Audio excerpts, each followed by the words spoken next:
تین چیزیں ہیں جو کائنات میں ٹریول کر رہی ہیں کانسٹنٹلی، لائٹ، وائس اور ہیٹ۔ یہ جو بلیک ہولز ہیں یہ باہر سے ان کے اندر ہیٹ نہیں ہوتی، لیکن بلیک ہول بننے کا ایک پروسیس ہے۔ بلیک ہول یہ نہیں ہوتا کہ ستارہ ٹوٹا اور اس کے بعد اللہ نے ستارے ٹوٹنے کی قسم کھائی قرآن پاک میں، اللہ نے ستاروں کے گرنے کی قسم کھائی۔ بلیک ہولز ایک وہ پراسرار اور حیرت انگیز کائناتی اجسام ہیں جنہوں نے سائنسدانوں اور عام لوگوں کو یکساں طور پر حیران کر رکھا ہے۔ بلیک ہولز اتنے طاقتور ہوتے ہیں کہ آپ اس بات سے اندازہ لگا سکتے ہیں کہ ان کی کشش سے روشنی تک فرار نہیں ہو سکتی، اور سائنسدان 2019 میں پہلی بار بلیک ہول کی تصویر لینے میں کامیاب ہوئے، جس کے بعد دنیا میں ہم نے دیکھا کہ ایک نئی بحث کا آغاز ہوا۔ اور اس کے ساتھ ساتھ آپ کو بتاتے ہیں گزشتہ سال برطانیہ سے تعلق رکھنے والی سائنٹسٹ کی ایک ٹیم نے کائنات کے سب سے بڑے بلیک ہول کی دریافت کا دعویٰ کیا اور اس کے حجم کے بارے میں بات کی۔ ان کا اندازہ یہ تھا، انہوں نے کہا کہ یہ سورج سے ہماری زمین سے 109 گنا بڑا ہے، جبکہ ایک سال پہلے دریافت ہونے والا یہ نیا بلیک ہول ہمارے سورج سے بھی 30 ارب گنا بڑا ہے، یعنی اتنا بڑا کہ ہم اس کا تصور بھی نہیں کر سکتے۔ بلیک ہولز کو اب تک سائنس کتنا سمجھ پائی ہے اور ہمارا مذہب کائنات کے ان سربستہ رازوں کے متعلق ہماری کیا رہنمائی کرتا ہے، اس اہم موضوع پر گفتگو کرنے کے لیے ہم نے اپنے پروگرام میں دعوت دی ہے معروف اسلامی اسکالر سید حیدر علی جعفری صاحب۔ سر بہت شکریہ آپ کے وقت کا۔ ویلکم بیٹا۔ جعفری صاحب، سب سے پہلے تو یہ بتائیے گا کہ بلیک ہولز ہیں کیا، کتنی تعداد ہے، اور سائنس کیا بتاتی ہے کہ ان کی کائنات میں جو موجودگی ہے اس کی کیا وجہ ہے؟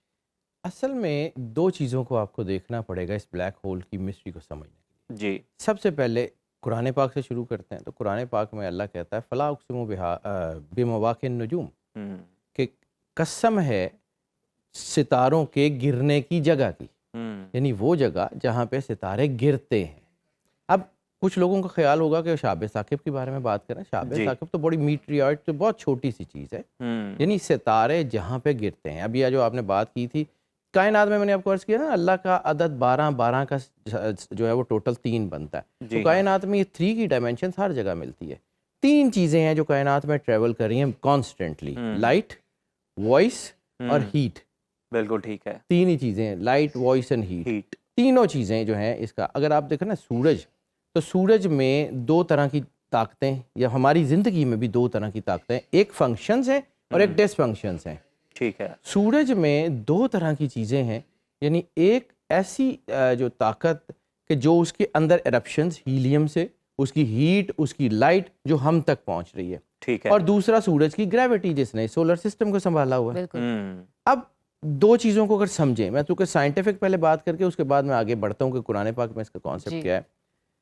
ہیلیم یا اس قسم کی جو چیزوں کا جو بلاسٹ ہے، اس کے لیے کوئی میڈیم چاہیے نا، ہیلیم چاہیے، وہ چاہیے ایٹ ون ڈے 10 بلین سال، 1000 ٹریلین سال، کسی سال وہ ہیلیم ختم ہو جاتا ہے۔ تو اس کا مطلب ہے کہ وہ جو اس کی ایرپشن فورس ہے وہ ختم ہو گئی، ٹھیک ہے، گریوٹی اس کی اٹرنل ہے، تو وہ جو چیزیں باہر کو دھکیل رہا تھا وہ اندر کی طرف دھکیلنا شروع کر دے گا۔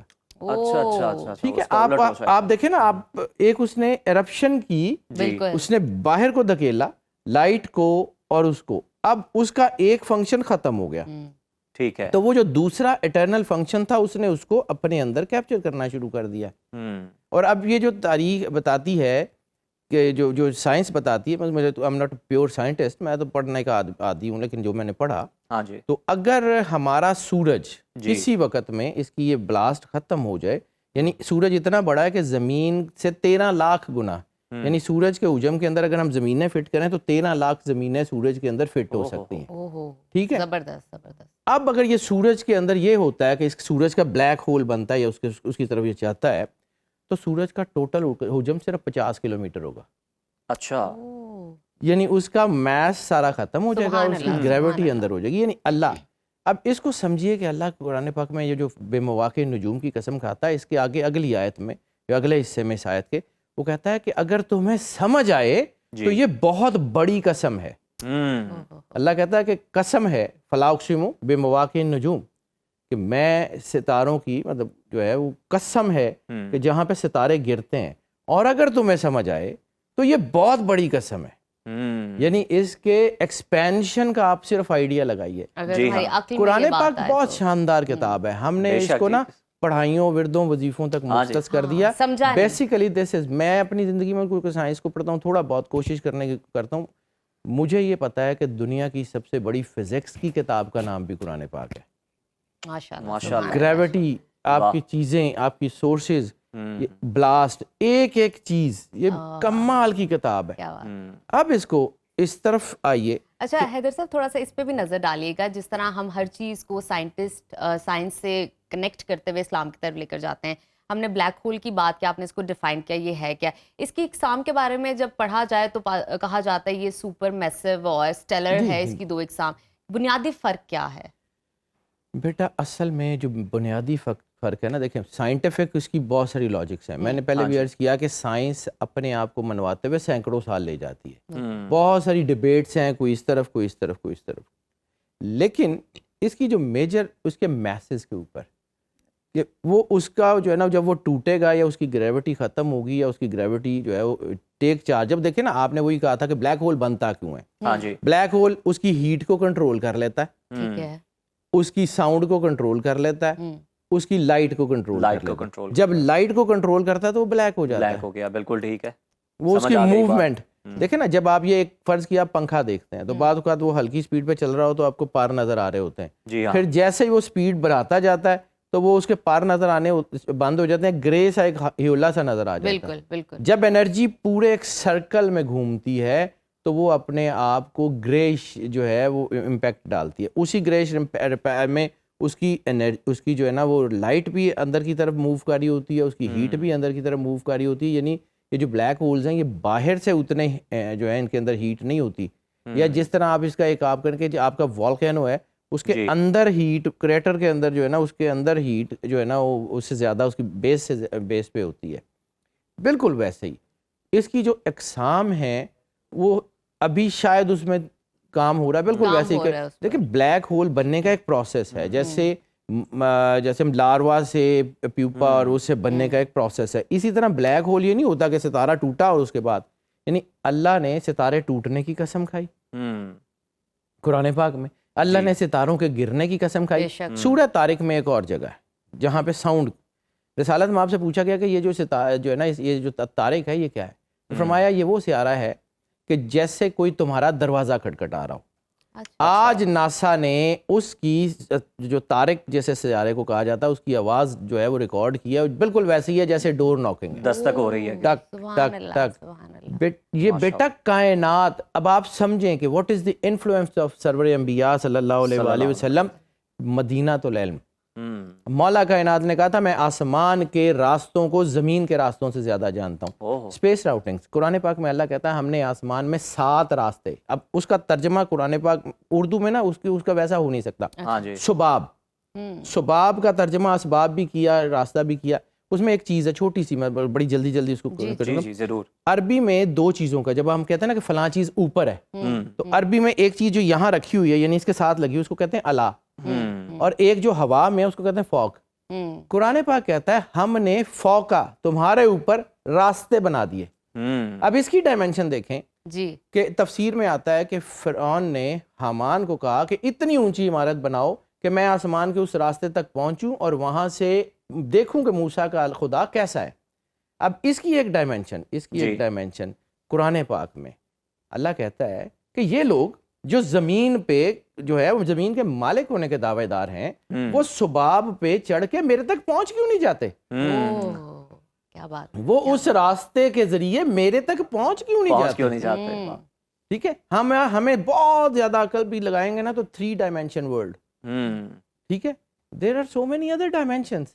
7 dimensions کا تو ذکر اللہ نے کیا ہوا ہے. ہاں جی. 7 کریٹیوٹی. ہم تو 3rd ڈائمینشن سے آگے، 3rd آئی سے آگے سوچ بھی نہیں نہ سکتے. ہماری تو سوچ وہاں تک محدود ہے، ختم ہو جاتی ہے. اب یہ جو سباب ہے، سباب اس کو بیسیکلی مطلب اس کے بہت سارے معنی ہیں لیکن اس کا مطلب ہے پورٹل. اچھا. Warm hole, portal. May be یہ بلیک ہولز بھی سم کائنڈ آف پورٹلز ہوں. ہالی ووڈ کی موویز کے اندر بھی اس چیز کا ذکر آ رہا ہے کیونکہ وہ اس ہو پہ سکتا ہے یہ آپ کو کہیں لے کے جا رہے ہوں. بالکل یو ڈونٹ نو. آپ دیکھیں سب سے پہلے تو آپ کا اس سے مقابلہ ہوا نا انرجی سے. ہاں جی. اب انرجی کو بیئر کرنے یا انرجی کو کنفرنٹ کرنے کے لیے آپ کے اندر بھی تو انرجی ہونی چاہیے. جی ہاں. نو ٹھیک ہے؟ Doubt no doubt. مخلوق کی انرجی سے کیٹر کرنے کے لیے خالق کی انرجی آپ کے اندر ہوگی تو آپ کا راستہ ملے گا. کر سکیں گے, ورنہ کہاں. کریٹر کی انرجی کے بغیر کریشن کو آپ رول نہیں کر سکتے. ٹھیک ہے, وہ قرآن پاک بھی ایک تجلی ہوگی تو پہاڑ ریزہ ریزہ. جی وہ جو یا معاشر الجن والانس والی آیات ہیں جی کہ تم نہیں جا سکتے زمین اور آسمان کی کتاروں سے باہر الا بسلطان, سوائے سلطان سے. لیئر تھیری آج آپ کی سائنس ڈیولپ کر رہی ہے. 1400 سال پہلے قرآن پاک کہا نا اقطار السماوات, زمین اور آسمان کی کتاریں, لیئرز, بالکل پوری کائنات لیئرز میں ہے. اوزون لیئر, جعفری صاحب بالکل آپ نے بڑا اچھا پوائنٹ یہ بتایا کہ ساری جو کائنات ہے یہ لیئرز میں ہے, اور اوزون لیئر اس کی ہم پہلے بھی بات کرتے رہے ہیں کہ ڈیمیج ہونا بھی شروع ہوئی ہے. یہ بتائیے گا کہ اسٹیفن ہاکنگ کی جو تحقیق ہے, ہاکنگ ریڈیشن, مطلب وہ بلیک ہولز کے خاتمے سے متعلق ہے کہ یہ ایک انرجی ایسی خارج کرتی ہے کہ اس سے یہ خود بخود ختم ہو جائیں گے. یہ کیا معاملہ ہے؟ قرآن پاک میں اس کا بھی ذکر ہے. اچھا ماشاء اللہ. جو ہے وہ اللہ تعالیٰ کہتا ہے نا کہ ہر چیز فنا ہو جائے گی سوائے وجہ اللہ کے. وَيَبْقَى وَجْهُ رَبِّكَ ذُو الْجَلَالِ وَالْإِكْرَامِ. تو کائنات میں دیکھیں انرجی کے دو سورس ہیں نا, فنکشن اور ڈس فنکشن. فنکشن ختم ہو گیا تو ڈس فنکشن کسی عرصے کے بعد, کسی معلوم عرصے کے بعد وہ بھی ختم ہو جائے گا. بالکل ٹھیک ہے. ٹھیک ہے, جو رہے گا وہ صرف کریٹر رہے گا, کوئی شک نہیں, کائنات کا مالک رہے گا. بلیک ہولز بھی اپنی موت مر رہے ہیں, پورٹلز بھی اپنی موت مر رہے ہیں, ہر چیز کے ساتھ. سرور انبیاء صلی اللہ علیہ وسلم کی ایک حدیث ہے, کلو نعمت لا محالہ زائلن, ہر نعمت کسی نہ کسی وقت میں ختم ضرور ہوگی. تو یہ بلیک ہولز نے بھی اپنی جانا ہے. اسٹیفن ہاکنگ بہت لائق آدمی ہے سر, آپ کی سوچ ہے. اور یہ جو اسٹیفن ہاکنگ کا جملہ ہے جس کو لوگ جو ہے بڑا لائٹ, بڑا کیجول لیتے ہیں, اس نے کہا تھا کہ کائنات سے چھیڑ چھاڑ مت کرنا, ہو سکتا ہے وہاں تم سے زیادہ طاقتور مخلوق ہو جو تمہیں کیپچر کر لے. ہو ہم اس کو تسخیر کرنے نکلے ہیں, وہ ہمیں کیپچر کر لے. ہاں جی, کسی بھی وقت ہے. یہ سباب جو ہے نا, یہ اصل اس کے اوپر ترکی میں 2-3 سائنٹسٹ ہیں, وہ صرف اس ایک لفظ کے اوپر تحقیق کر رہے ہیں, سباب. What is سباب؟ کیونکہ ذوالقرنین کے سفر میں بھی اللہ کہتا ہے کہ ہم نے آسمان کے 7 راستوں میں سے 7 سباب میں سے 3 ذوالقرنین کو دیے. اور پھر ایک اور چیز, یہ بلیک ہول کی بات کروں نا, تو ذوالقرنین کے سفر میں ایک چیز آتی ہے کہ وہ ایک جگہ پہنچے جہاں انہوں نے سورج کو جو ہے وہ دلدلی مٹی میں, سیاہی مائل مٹی میں ڈوبتے ہوئے دیکھا. ٹھیک ہے, یہ آیات کا ترجمہ. دلدلی مٹی میں, سورج تو اٹرنل ہے نا, وہ تو چمک رہا ہے, ہمیں نظر آنا بند ہوتا ہے, اس کی تو ڈائمنشن نہیں ہوتی. سورج کو ڈوبتے ہوئے دیکھا, یعنی اس کے اندر غرق ہوتے ہوئے دیکھا. That was the black hole, جس کا بھی ہم نے ذکر کیا کہ اس سے بھی بڑا ہے. کتنے بلیک ہولز ہیں اور کتنے بڑے ہیں. وہ جو سورج کو, مطلب سورج سے 30 ارب گنا 40 ارب گنا کچھ مسئلہ ہی نہیں ہے. جی جی جی جی. یعنی آپ کو اگر ببل کی طرف جائیں تو ببل اس یونیورس کا, مطلب یونیورس تو ہمیں معلوم نہیں ہے, لیکن جتنا ہم کیلکولیٹ کر سکیں, ہماری کو 25-30 ارب گلیکسیز اور 25-30 ارب سے زیادہ, وہ اس کے 0.5% سے زیادہ نہیں ہے. یہ قدرت کا نظام ہے. God has his own plans. آپ اس کو صرف اس طرح دیکھیں کہ اللہ کہتا ہے نا کہ محشر کے میدان میں ہم ازل سے لے کے ابد تک کے انسانوں کو اکٹھا کریں گے. تو سر اگر زمین پہ اکٹھا کرنا ہے تو زمین میں تو پورے ہی نہیں آئیں گے. There would be definitely another dimension جہاں پہ یہ ازل سے ابد تک کی روحیں کھڑی ہوں گی. عالم ارواح میں بھی روح بنی ہے نا, جہاں پہ اللہ نے الست کا وعدہ لیا تھا کہ الست بربکم, میں تمہارا رب نہیں ہوں. تو کون سا ایسا وقت تھا جس میں تمام کائنات کی معلوم روحیں ایک جگہ موجود تھیں؟ کون سی ڈائمنشن تھی؟ سر 2 چیزیں ہمیشہ سے سوورن ہے, اسپیس اینڈ ٹائم. اب ریلیٹیوٹی کی تھیوری میں یہ بھی ہے نا کہ جب آپ گریویٹیشنل فورس کے ساتھ جو ہے کنفرنٹ کر رہے ہوتے ہیں تو آپ کا وقت سلو ہو جاتا ہے. یعنی وہ آپ فرض کیا کہ کسی ایک سیارے پہ 1 گھنٹہ رہ کے آئے ہیں, زمین پہ 50 سال گزر گئے. اسی ڈائمنشن کو اصحاب کہف میں آپ اس کو ریزونیٹ نہیں کر سکتے کہ وہ کہیں اور تھے, جب وہ واپس آئے تو یہاں 300 سال ایسا لگتا ہے سبجیکٹ ہی اور طرح کے, جس کو جتنا اسٹڈی کرتے جائیں, جتنا پڑھتے جائیں, آپ ڈوبتے جاتے ہیں, اور ایسا لگتا ہے لامحدود حد تک یہ پھیلا ہوا ہے. نئی سے نئی پرت کھلتی جاتی ہے. کل یومن ہوا فی شان, اللہ کا ہر روز ایک نئی شان ہے, اللہ کی نئی شان ہے, نئی ڈائمنشن. تو ٹائم از ناٹ اسٹیگننٹ. تبھی تو اللہ نے کہا تھا زمانے کو برا مت کہو, زمانہ تو میں ہوں. زمان, ٹائم از دا گاڈ. کیا بات. بالکل ٹھیک ہے، بہت شکریہ جعفری صاحب آپ کے وقت کا.